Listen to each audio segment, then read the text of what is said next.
In a darkened theater somewhere in Europe, a man sits alone at a keyboard beneath a flickering screen.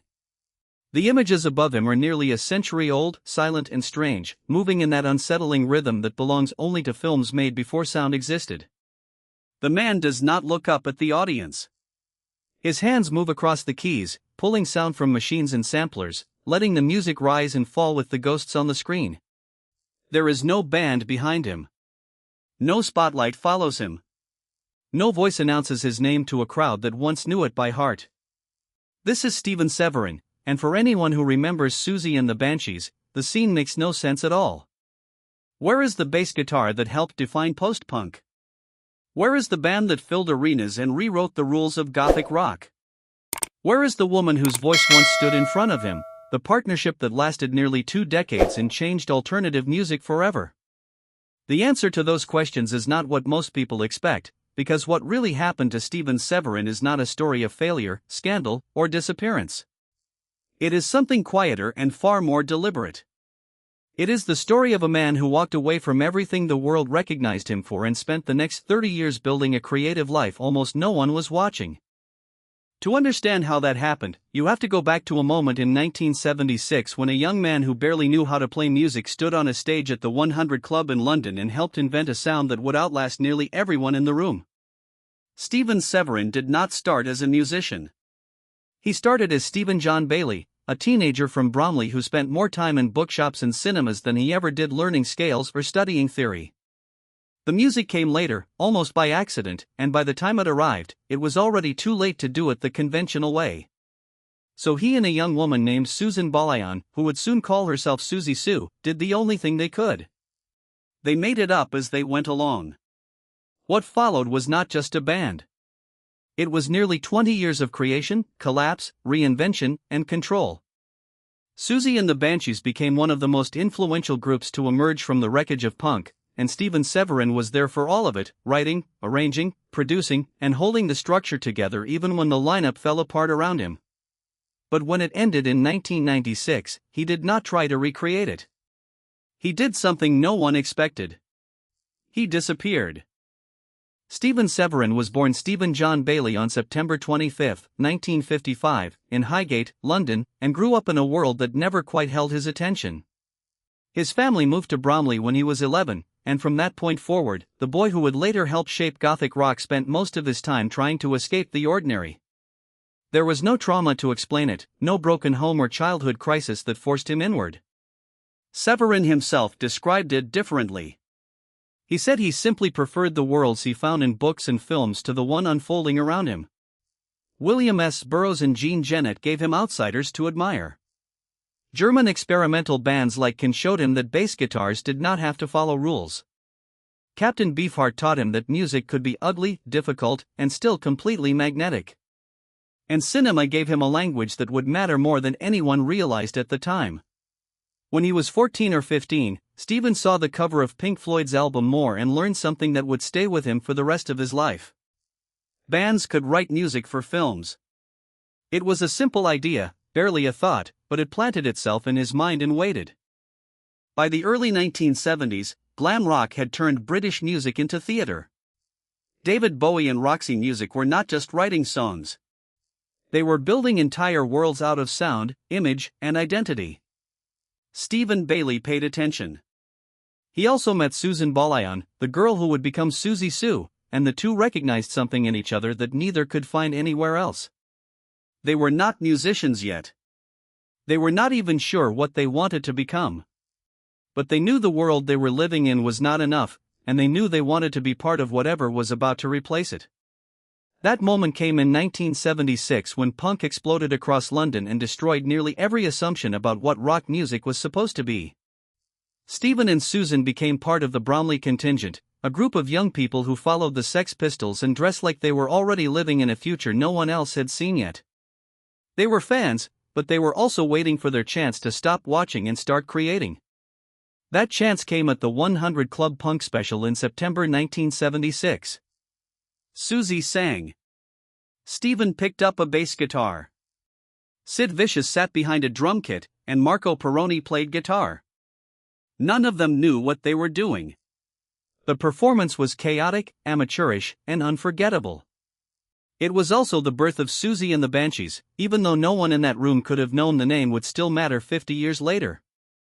What separated Siouxsie and the Banshees from nearly every other band that emerged from punk was not talent in the traditional sense. It was necessity. Steven Severin later admitted that they were so amateur in the beginning that they could not have imitated their influences even if they had wanted to. They did not have the technical ability to copy what other bass players were doing, so they had to invent their own approach instead. That limitation became their signature. By 1978, the Banshees had signed to Polydor, released their first single Hong Kong Garden, and watched it climb to number 7 in the UK charts. Their debut album The Scream followed soon after, reaching number 12 and establishing a sound that no longer fit comfortably inside the punk movement that had given birth to it. The bass did not simply follow the guitar. It created space, built tension, and sometimes disappeared entirely to let the silence do the work. Severin was not trying to show off. He was trying to make the song breathe. But success brought pressure, and pressure brought cracks. In 1979, during the tour supporting their second album Join Hands, guitarist John Mackay and drummer Kenny Morris walked out just before a show in Aberdeen, leaving Siouxsie and Severin stranded with half a band and a tour schedule they still had to finish. Robert Smith from The Cure stepped in to help them survive the remaining dates, and Budgie eventually joined on drums, but the message was clear. The Banshees were not stable. They were constantly rebuilding. What followed was not collapse, but expansion. Kaleidoscope arrived in 1980 with keyboards, drum machines, and a willingness to let pop melodies coexist with the unease that had always defined their sound. Happy House became a hit. John McGeoch joined as the new guitarist, and together with Budgie, Siouxsie, and Severin, the band entered its most creatively intense period. The album Juju, released in 1981, became the clearest expression of what that lineup could do. Spellbound and Night Shift were not just songs. They were atmospheres, built from interlocking rhythms and textures that moved like shadows across a wall.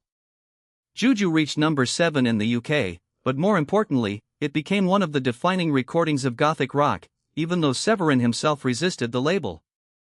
He did not want the Banshees to be reduced to a genre. He wanted them to keep moving. And they did. A Kiss in the Dreamhouse followed in 1982, pulling psychedelia and orchestration into the framework the band had been building for years.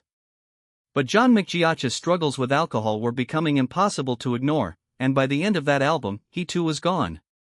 Once again, Robert Smith returned, and once again, the Banshees had to prove they could survive without the guitarist who had just helped define their sound.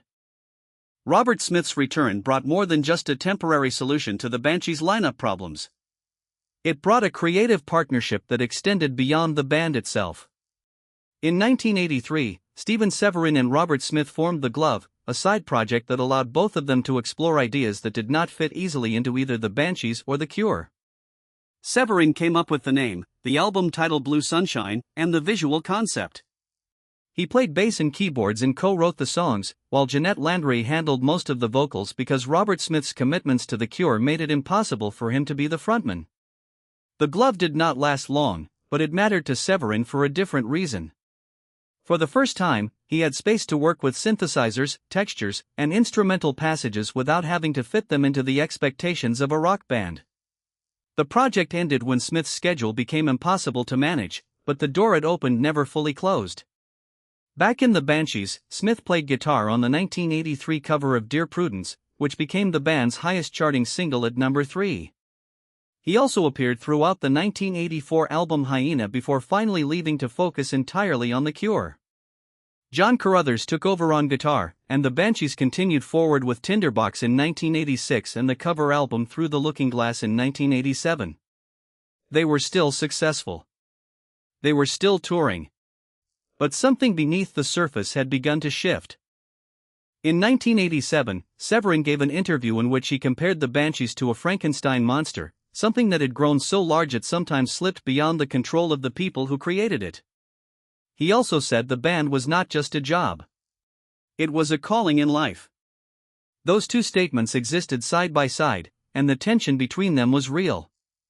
By 1988, the Banshees had expanded into a 5-piece with Martin McCarrick and John Klein, and the album Peep Show introduced cello, accordion, and sampling alongside the band's familiar darkness. Peekaboo became one of their strangest and most recognizable songs, built from reverse sounds and rhythms that felt like they were moving backward and forward at the same time. But that same year, according to drummer Budgie's later recollection, Siouxsie and Severin had an argument involving Severin's girlfriend, and after that, the two barely spoke. The details remain unclear, and there is not enough information to turn the incident into a story of betrayal or jealousy. What is clear is that the two people who had built the Banshees together, who had known each other since they were teenagers in Bromley, were no longer as close as they had once been. They continued to write, record, and tour together, but a distance had opened that would never fully close. While that distance grew, the Banshees were reaching new audiences. In 1991, Kiss Them For Me made an impact on American alternative radio, and the band joined the first Lollapalooza tour, playing in front of crowds that had never seen them before.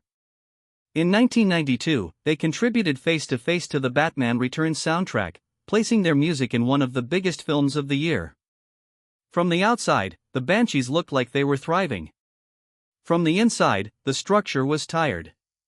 Severin had also begun spending more time on work that existed outside the band.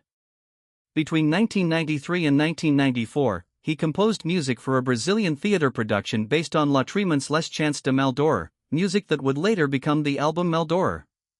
He had also scored the short film Visions of Ecstasy in 1989, his first real attempt at writing music for images, the idea that had first appeared in his mind when he was 15 years old. Those projects were not distractions. They were signs that Severin's creative life was beginning to grow beyond the role he had occupied for nearly 2 decades. The rapture arrived in 1995, with producer John Cale brought in to help navigate a music landscape that had changed drastically since the Banshees began. The album did not revive the band's momentum, and by 1996, Siouxsie and the Banshees officially came to an end. There was no scandal, no public fight, no dramatic collapse. There was only exhaustion, distance, and the recognition that the calling Severin had once described had run its course. What happened next surprised almost everyone.